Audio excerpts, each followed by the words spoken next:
What's up guys, I'm Phoenix Master 1 and welcome to my builds guide and unit review of the new Halloween banner featuring Halloween Timerra, Ana, Flayn, Seadall, and Kellam.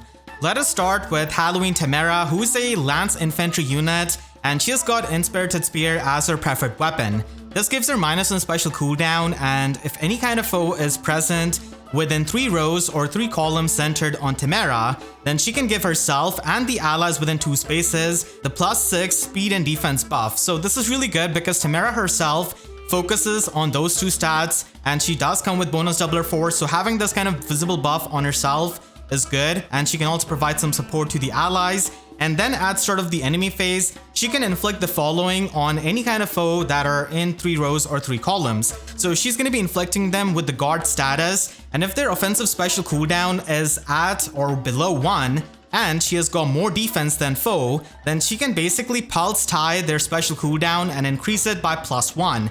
So this is only going to be working on the offensive specials of the enemies. It is not going to be working out with defensive specials like godlike reflexes, ages, pavis, miracles, stuff like that. And this is going to be checking her defense against the foes, and only then she's going to be able to inflict the +1 special cooldown on them. This is not exactly the scowl effect. Scowl effect is in the combat, and this is more like a pulse tie effect that we have seen before on even pulse tie and odd pulse tie.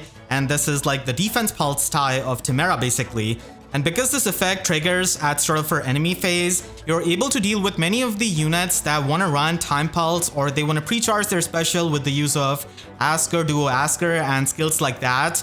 And as long as their special cooldown is 1 or below, then you're able to pulse tie them, which is going to be helping her not getting nuked by many of the specials. And because she does have pretty low resistance, she is going to be needing to watch out for special spiral 4 users. And with this kind of weapon, she is able to kind of avoid those units, as she's going to be pulsing them down. And you can not really exceed foes' maximum special cooldown count, so if they have a 1 cooldown Vital Astra, you cannot really make it 2 cooldown, so that's something you need to keep in mind. And this kind of supportive effect is not only going to be helpful for her, but also for any kind of ally that wants to tank. And because this effect has got 3 rows and 3 columns range, she's going to be able to work out pretty well in ether raids competitively and also in arena. For summoner duels, it is not going to be helpful most of the time because you need a lot more range for summoner duel maps. And outside of that, she's going to be useful in any kind of content just because of this kind of supportive effect. And she can also get a lot of things in the combat with this weapon if her HP is at or above 25%. So she can get +5 to all of her stats and also inflicts -X debuff on foes' attack speed and defense, and this is going to be dependent on 15% of her visible defense stat, which is already pretty high at base 46, and it also has a super boon. So stacking up more defense is going to be leading you to debuff the enemy even more, which does improve her combat. And then she can also get true damage on her specials based on 40% of her defense. So this is only going to be happening for the damaging specials, and this is not going to be working out with defensive specials like godlike reflexes or ages or even AoE specials. So Vital Astra does work out pretty well as a special that is low cooldown, and it can allow her to trigger her special constantly. So this kind of true damage is going to be giving her a lot of damage output, and then after the combat she's able to heal up 7 HP to herself. So this is going to be good for the self-sustain if she's going to be functioning as a melee tank or even as an omni tank. And she also comes with the tier 4 version of bonus doublers, so this is going to be giving you +4 to all of their stats, and then it is going to be counting the highest bonus for each stat between the unit and the allies within 2 spaces of the unit. So each stat is going to be calculated individually, so we have seen this effect before on Garreg's Weapon Refine, on Astrum, and on Brave Mart's Weapon Refine, so it is something that we have seen before. And this is essentially going to be helping you not get affected by the lull skills or the dull skills, which was one of the main counters for bonus doubler. You still have to watch out for the panic skill, so that's why Null Panic as a status does synergize really well with bonus doubler 4. And this skill is not the most insane for a tier 4 skill, because we have seen some really amazing skills like Attack Speed Prime, Attack Speed Finish, which does give you healing and true damage. Bonus doubler 4 is an infantry only skill, and this can also stack up with bonus doubler built in the weapon if it is for any kind of unit, and it can also stack up with bonus doubler Sacred Seal. And there's also Legendary Eliwood and Young Eliwood who can provide the bonus doubler support. And some units can definitely make pretty good use of this because it does give you extra stats to all of your stats. So if you're trying to tank, then it can be helpful, and I just want to go over some of the good users of it. This is not the end all be all list, as there are many users of bonus doubler 4, but I'm just going to be giving you an idea on which kinds of units this can work on and what kind of builds you can run. So Astrum does have bonus doubler 4 built in his weapon, and he can also buff up himself and any kind of ally in 2 spaces for +6 to all of his stats. So this is going to be a pretty good skill for him if you're just trying to stack up the stats, and this can work out with bonus doubler 4. It is definitely possible to get Timerra's entire kit if you have the prerequisites. Garreg is also one of those units who does have bonus doubler 4 built in his weapon, and he also has access to Null Panic with his weapon itself. So this is going to be a pretty good skill for him if you're trying to use him at max investment. Otherwise, for low investment teams, he's mainly going to be working on the Gale Force teams. And Legendary Roy can also benefit with this skill because of Human Virtue 2 and how it functions. So you can certainly run Gambit 4 on him because he doesn't have -1 special cooldown in his weapon, and because he gets the special charges and also Null Guard with his weapon, it is definitely possible to run Ether or Miracle and get a lot more damage reduction and true damage out of Gambit 4, not having to rely on the speed checks, which is definitely helpful for an older unit like Legendary Roy. And if you're going to be running something like Vital Astra, then attack speed finish 4 is going to be a lot better. You can also use this on many of the Dragon units, as they do have access to Distant Count or Dragon Sacred Seal, and a lot of times they're going to be used for tanking, so they can certainly try and make use of this skill. And Na can already provide herself with the +6 defense and resistance buff, as well as the special charges status, so it can be helpful for her so that she can make use of bonus doubler and also retaliate back with glimmers. Any kind of sword infantry unit or red mage infantry unit with the bonus doubler 4 weapons from this banner can make use of bonus doubler 4 and stack it up with the weapon. And this is especially going to be useful with Gambit 4 again, because you're not trying to run any kind of low cooldown specials, so that's why Finish Kill is not something you're going to be running with Gambit most of the time, and you can even get the special charges effect with the Pledge skill. So these new bonus doubler 4 inheritable weapons are actually pretty amazing with bonus doubler 4, and they also buff you up and your allies, so they can be pretty self-sufficient. Timerra does have Time Pulse 4 and also Spurn 4, which is helpful because she is pretty fast and she can make use of that damage reduction. And Time Pulse 4 can always loop her Vital Astra, which is going to be really helpful so that she can have more damage reduction, because she doesn't really get any of the damage reduction from her weapon. And I think that overall she's a pretty solid unit who can function as a melee tank, nuke really hard with her true damage in her weapon, and even function as an Omni tank if you give her a lot of support. And her defense pulse tie and the guard status is something that is useful for any kind of tank, because you can stop the pre-charge specials and also inflict the guard status on the enemy. And she can also work really well with the new Brave Sorin that we have gotten, as she can be the near safe unit with her high defense and speed. But keep in mind that units like Windtribe Claude, who can immediately trigger his lethality, and stuff like Rally Spectrum is going to be really annoying with Timerra's support, and there's really not much that she can do against those kinds of things. And for the IVs, mostly she's going to be trying to have plus speed IV so that she can be fast, especially in the speed creep metagame. But if you're trying to ascend her asset, then defense is definitely going to be the next best option, because she does depend on her defense for the true damage and also for other things from her weapon. So I do think it is pretty much going to be her 2 best boons if you're trying to fully invest in her.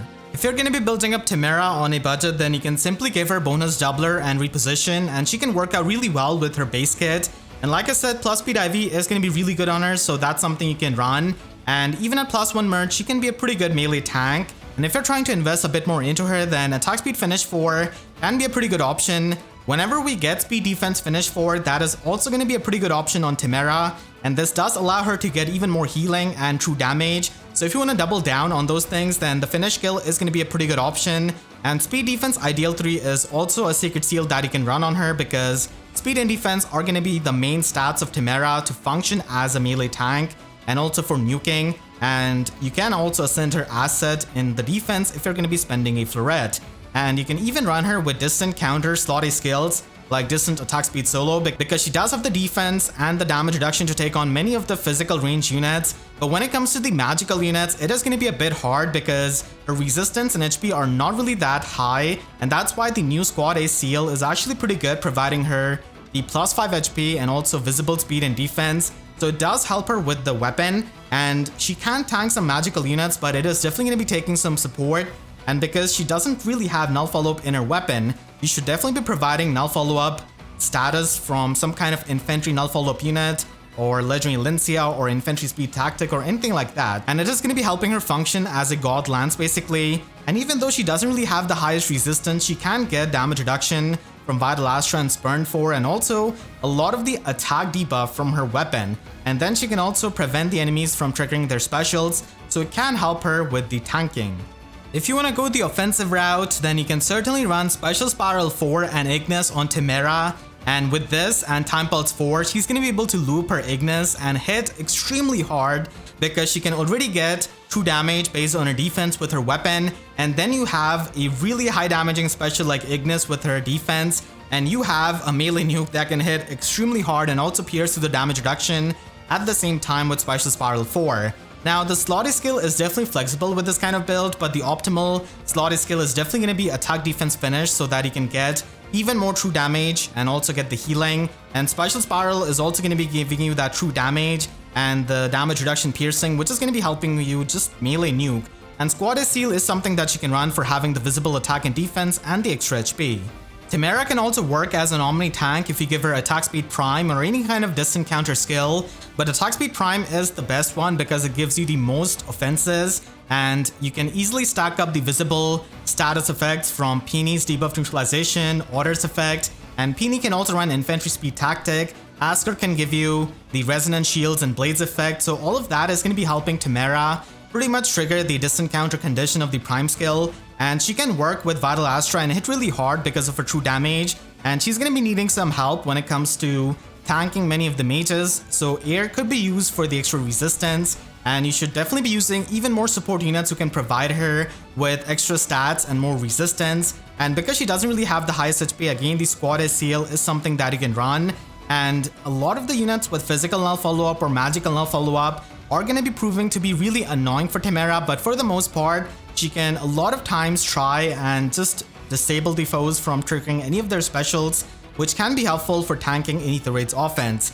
Unfortunately, now that Defense Res Ploy 3 is a thing, you have to watch out for running bonus doubler support with Legendary or Young Eliwood, and also for running Grand Strategy support with Legendary Male Robin.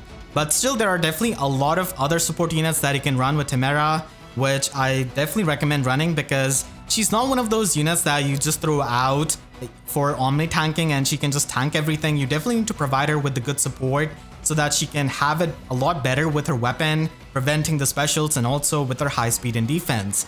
Timerra is also going to be working a lot better in the light season because there's no Freyr. If you use her in the Astra season, then she is going to be triggering her pulse tie, but the guard effect is simply going to get cleansed because of Freyr, so it's going to be a bit more annoying in the Astra season. And finally, if you do Plus and Merger, then she could be used in Arena. Rally Attack Resistance Plus is going to be her best assist because she can already provide the visible buff to speed and defense with her weapon.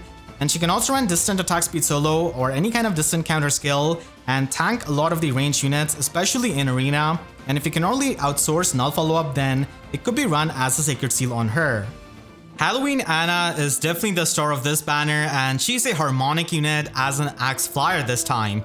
So she has got Payday Pouch as her preferred weapon, which provides her with +3 speed, and if she has got 3 or more visible bonus status effects active on her, then she's able to get Canto 2, and also she's able to have the foe's damage reduction skills, which are non-special. So this does include Close Call, Vital Astra, Dragon Wall, stuff like that, and this is something that we've seen before on Physical Null Follow-Up and Magical Null Follow-Up. So it's pretty easy to have her with 3 visible status effects because she gets 2 from her weapon and 1 from the Rain Snap. So almost always she's going to be having these things active, and at start of turn she's able to get these status effects depending on the number of allies in 2 spaces. So if there is 1 or more ally in 2 spaces, then she's able to get the Null Follow-Up status, and if there's 2 or more ally in 2 spaces, then she's able to get the Hexblade status, which is going to be enabling the adaptive damage. So she's going to be hitting the lower of foes' defense or resistance, which can definitely help in many situations where you're going to be facing some kind of lopsided unit with really high defense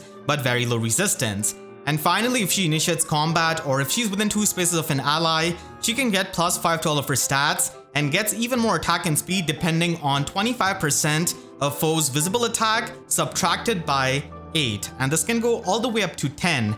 So you pretty much need the enemy to have 72 visible attacks so that you can get the max +15 attack and speed out of her weapon. and that is going to be helping her quite a lot with her base 47 speed, which also has a super boon, and base 44 attack, which also has a super boon. So she's going to be hitting really hard, and she also is going to be having the adaptive damage along with the full null follow-up status, and also has access to halving foes damage reduction skills. And fixed Canto 2 is actually really good because it allows her to retreat, and as a flyer it's a huge asset. She also comes with attack speed prime and also Gambit 4. And attack speed prime is going to be helping you get the extra offenses depending on the bonus status that you have. And Ana herself can get the 3 status effects from her weapon and the rain snap skill. And you pretty much need a 4th status effect so that she can get the distant counter effect, which is not really all that hard to do because we have many units that can provide the visible status effect. And she also has her harmonic skill, which she can trigger in something like Summoner Duels or in the in-game content. So attack speed prime is an amazing slot A skill with the visible status effects that she can have. And then she also has attack speed rain snap. So rain snap skills are pretty amazing for flyers because it does give them the extra movement, and it also provides the extra movement to any kind of melee infantry and armored ally within 2 spaces. So this is going to be helping with your allies movement as well. Not really as insane as Guidance 4 or Soaring Guidance, but still it is going to be supportive in nature, so it does help. And having 3 movement is really good as a flyer, especially when you're this offensive, and you can also take the hits because of the damage reduction given by Gambit. So Gambit is going to be working perfectly well with her weapon because it doesn't really give her minus in special cooldown.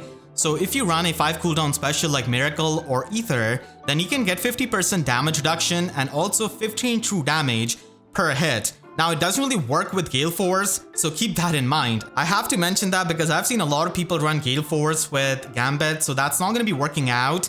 And Gambit is an absolutely amazing skill for her to have so that she can frontline in something like Summoner Duels, because flyers are amazing on any kind of Summoner Duels map. And because she's a flying unit, she can benefit from a lot of the flyer support and also give the flyer support to other allies. And she is also going to be able to trigger her harmonic skill, which is going to be affecting the units from Engage and Awakening roster. So she can grant the following to herself and the allies for 1 turn. The first effect is going to be Resonance Shield, so that is also going to be another status effect that she can get, and also Resonance Blades. And she can restore 99 HP to herself and the allies. So this is full HP healing, which is really good. And then finally she can give herself the -5 special cooldown, and this is only going to be given to herself, so she doesn't really give the special cooldown to her allies. And this allows her to immediately pre-charge her Miracle, Ether, or any kind of special really, which is amazing for Summoner Duels. And that's why she's more of a Summoner Duels unit, because you're not going to be popping this harmonic skill in Ether Raid's offense against any kind of decent team, because they're going to be having Duo's hindrance. And in pretty much any kind of other content, you can still use the harmonic skill, but competitively, the harmonic and Duo buttons are really useful in Summoner Duels. So that's where she can really shine, by pre-charging her Miracle, getting the damage reduction with Gambit, and also getting the distant counter effect out of attack speed prime, and being a frontliner. In Summoner Duels, she's going to be pretty flexible because she can function as a hit and run unit. She can also do the AoE nuking. She can function as a frontliner, which I really value quite a lot. She can also be run with many flying teams and even cavalry teams, because Brave Crom can just copy the Hexblade status, the null follow-up status, and also the +1 movement, so he makes for an amazing teammate with Halloween Ana. So there are a lot of things that Halloween Ana can do, and she's certainly going to be a really good unit if you are into Summoner Duels. And if not, then she's still an amazing flying unit, having that full null follow-up, having a really premium kit, and absolutely top tier fodder. So attack speed prime 4 can be used on a lot of units, and same goes for Gambit 4.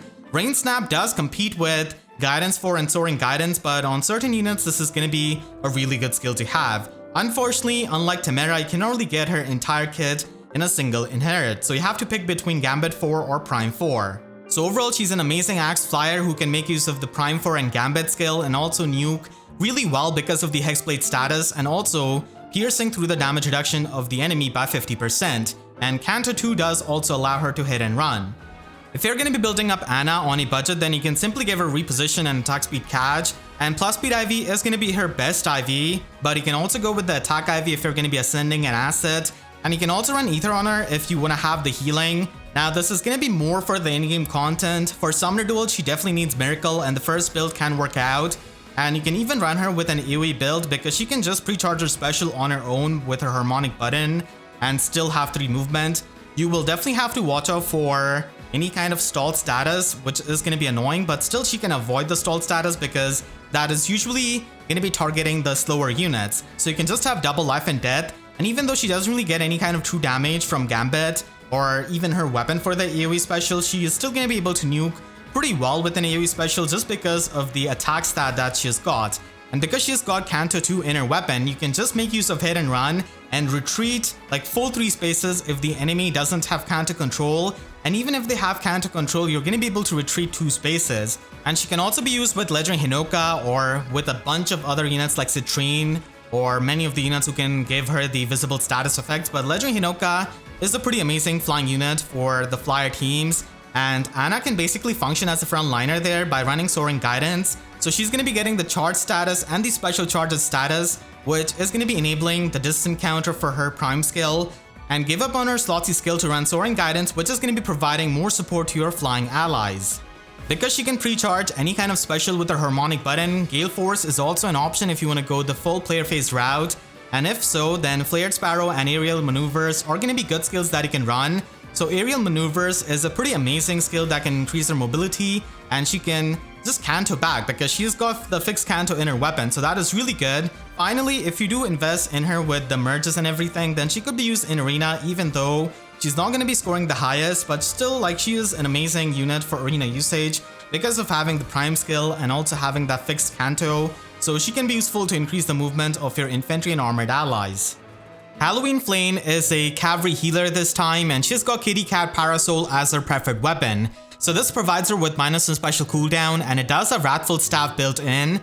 And just like the regular Flayn, she can provide some amazing support to the allies within 2 spaces of her, and this is even better than the regular Flayn. So she's going to be providing the allies in 2 spaces the special charges effect in the combat, and also the Dull Foes attack, which we have seen before on Milla, and also 30% damage reduction. So this is going to be helping any kind of ally just tank better or even trigger their specials faster. And with this weapon, if she's within 2 spaces of an ally or initiates combat, then she's able to get +6 attack and resistance for herself in the combat, and also gets the guaranteed follow-up attack, which definitely helps because Flayn is pretty slow.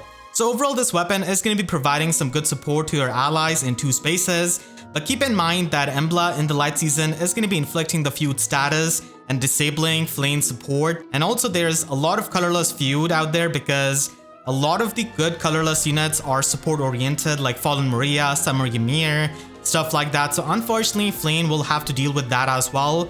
And she's mainly going to be shining in Aetherite's offense for providing support and also for the in-game content. She does come with Dazzle Fortress as the new skill for the Flyers and Cavaliers, and this is basically Dazzling Staff but with Fortress built in.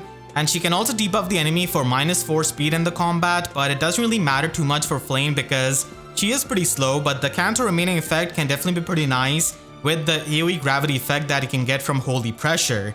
And attack resistance Unity is also a decent skill, but Unity skills are usually not the best on Cavaliers because they're going to be extending their range and going out there to attack, but Flayn is mostly going to be staying near her allies so that she can provide the support. She also comes with Rescue Plus, just like original version of Flayn, and this is going to be helpful if you're trying to fodder her, and obviously it does help with the movement, but Return Plus is also something that you can run. And her stat spread is that of a high attack and high resistance healer, and having high resistance in my opinion with a super boon is really good because you have access to more supportive skills like Sabotage skills and Deploy skills, which can just double down on the support. So having high resistance on Flayn is definitely really good. And then also having good attack means that she can hit pretty hard whenever she's needed to attack an enemy. And she's basically the upgraded version of Flayn without having access to the flying skills. And instead she's a Cavalier, and she can definitely try and run some supportive skills if you're going to be building her up. So drive skills are really budget and you can easily run that in her Slotsy, especially with the drive support that she provides with her weapon. Distant Guard and Close Guard are also pretty good Sacred Seals and Slotsy skills that you can run on her, depending on your team. And you can also run Even Recovery or Odd Recovery from the Divine Codes, and this is one of the better ways of supporting your allies by healing them up. And you can even run Infantry Speed Tactic on her so that she can provide the null follow-up status to her infantry allies. And this can be helpful to many of the tanks that don't really have null follow-up in their weapon, like Timerra for example, and some are Fiarm, and there are just many units who lack null follow-up. So this is also going to be a pretty nice support skill that you can run.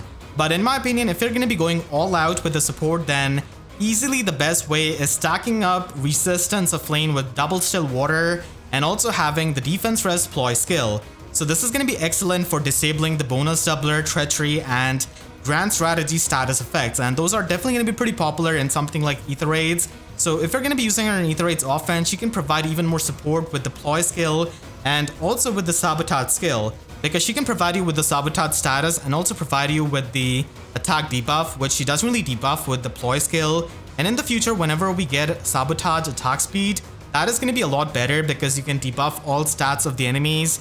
And this is definitely going to be helpful for making productive use out of her super boon and resistance so that she can provide even more support. And she can also run some other assist and specials like Return Plus or Lice Restraint. And if you do have the fodder, then it is going to be nice for her. Unfortunately, if you're going to be going all out offensive, then there are not too many skills that a cavalry healer can have access to, especially a slower one.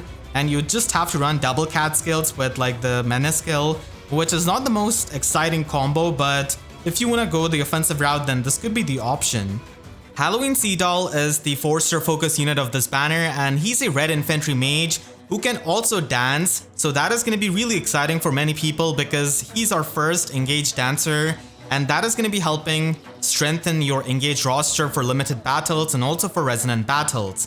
So he comes with Pumpkin Stem Plus as the inhittable red tome, and at start of turn, if he's within 2 spaces of an ally, then he can give himself and the allies in 2 spaces +6 attack and resistance buff for 1 turn. And this does have good synergy with the secondary effect of this weapon, which is essentially bonus doubler 4. So having bonus doubler 4 on an inhittable weapon is really good, and even if you cannot really give any kind of unit the arcane weapon, this is still going to be a really good option because it does give you extra stats to all of your stats. So if you're trying to tank with a red mage, it is going to be helpful. If you're trying to speed stack with the mage, that is also going to be helpful with this inhittable tome. And it also provides you with the visible buff, so it is a bit self-sufficient in that regard. You just have to give the speed and defense buff as well if you want to get all of these stats. So overall, this is a pretty good weapon for a dancer and also just as an inhittable tome. And he also has infantry null follow-up at 5-star. So this is going to be giving the null follow-up status to infantry allies in 2 spaces. And this is going to be helping a lot of the modern tanks which do not come with null follow-up in their weapon, like Timerra for example, who's in this banner itself. And she does appreciate the visible buffs as well. So infantry null follow-up is an excellent support skill that could be run on so many units. So he's going to be providing good fodder and also good support if you do use him. And he also comes with attack resistance finish 3 at 4-star. So if you want to fodder off Rearmed Ophelia or Brave Tiki, then this is going to be a pretty good fodder to have, and it can also be a decent skill at version 3. Unfortunately, Seadall doesn't really have very high HP or very high resistance to double down with the support as a dancer, but he does have a lot of offenses for a dancer with 40 base attack and 46 base speed.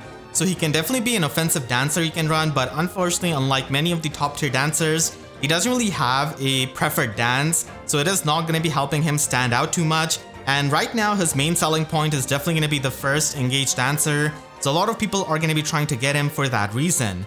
Seadall can easily be run on a budget by just having Wings of Mercy 3, which is good on any kind of dancer, and Glimmer can also be run as a special, and you can just run any kind of Drive Sacred Seal so that you can double down on the support.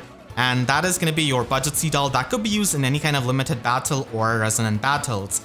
You can also just build him up for the visible buffs because he does have the attack and resistance buff from his weapon, so you can run defense tactic and speed tactic and fully buff up all of your allies if you don't really want to use infantry null follow-up. So that is going to be an option as well. And Fury 3 could also be run in his Lottie because he is a dancer and he does appreciate extra stats to all of his stats.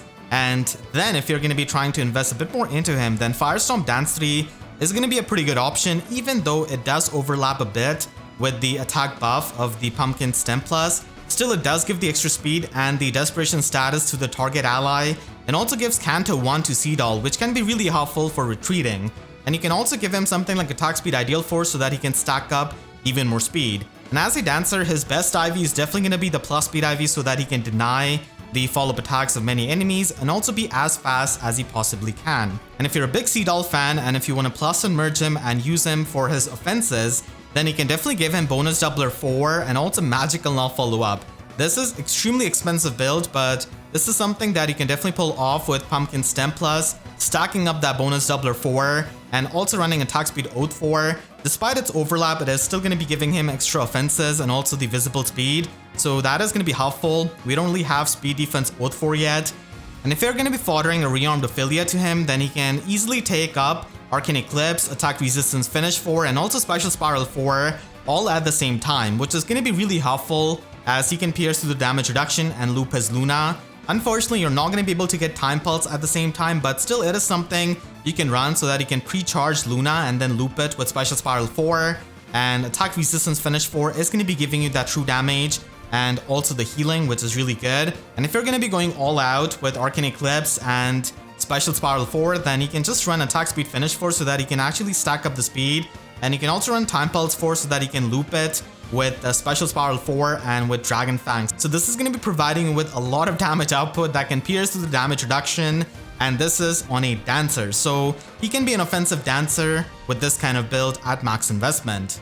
Halloween Kellam is a sword armor unit who's going to be present in the Grail pool, and he's the Tempest Trial reward from the Tempest Trial featuring this banner. So he does have Farmer's Tool Plus as the inhittable sword, which is a 14 might weapon, and it's basically the defense variant of Seadall's weapon. So Kellam can buff himself and the allies in 2 spaces for +6 attack and defense, and he also has bonus doubler built in this weapon just like Seadall, so it is actually a pretty good inhittable sword for many units, and Kellam can definitely make use of this. So it is going to be a pretty nice budget option, and he also comes with Vengeful Fighter 3 at 5-star and Attack Defense Ideal 3 at 4-star. So we do have a pretty good tier 4 version of Vengeful Fighter, so this fodder could be helpful.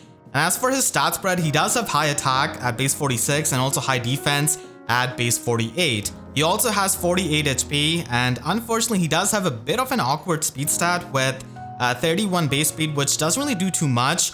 And even if you stack up a lot of speed, you're not going to be as fast as many of the modern threats. And if you're just trying to build up a fast sword armor, then we just have Valentine Hannah and also Winter Manuela, so they just do that job much better. And Kellam is mostly going to be focusing on his attack and defense for functioning as a near save unit.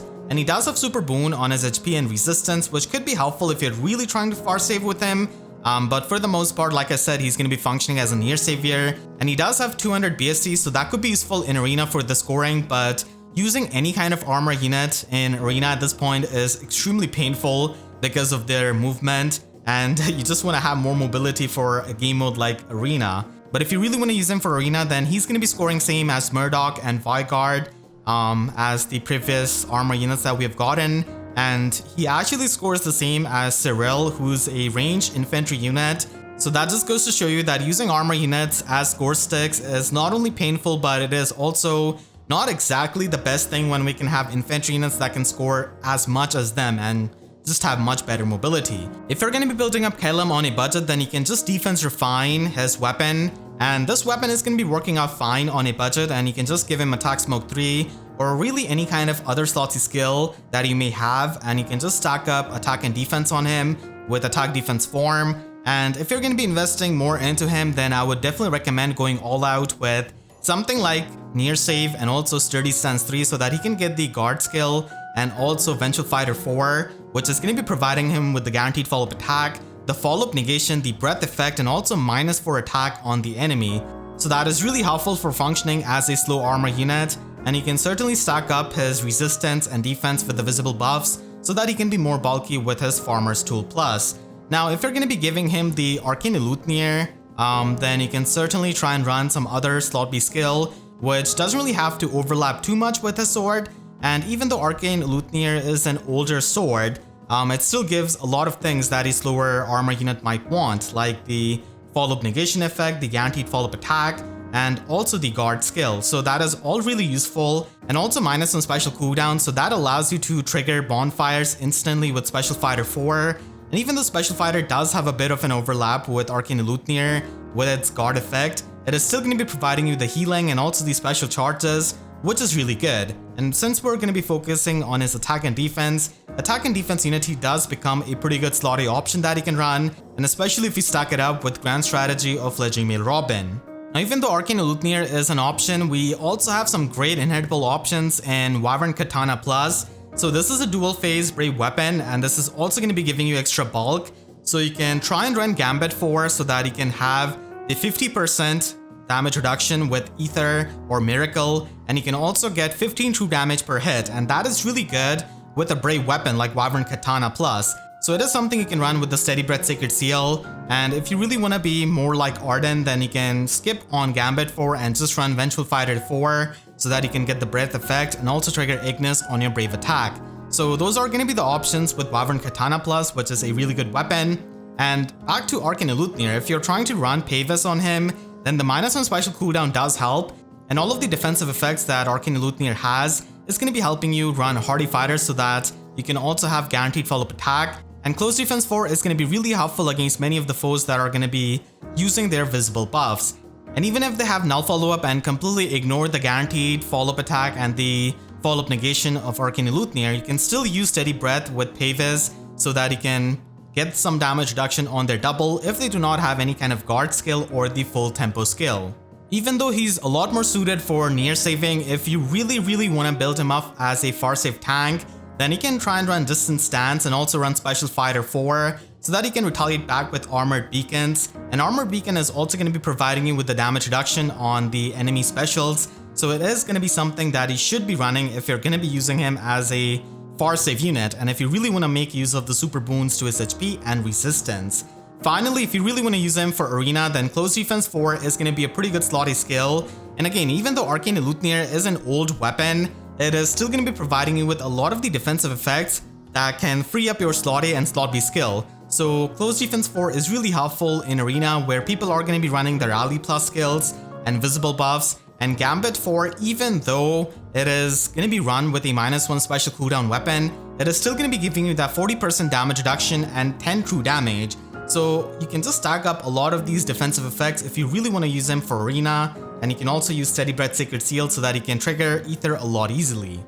Make sure to share this video with your friends if they're trying to build up any of these units, and if you enjoyed, then make sure to leave a like and a comment, helps you tremendously. And if you really enjoyed, you could always support me directly by using super thanks down below or by becoming a YouTube member. And for more FEH videos, make sure to subscribe and hit the notification bell, because YouTube sub boxes are about as functional as Timerra's guard status on Freyr. So with that said, I'll see you guys next time. Thank you so much for watching and have a great day.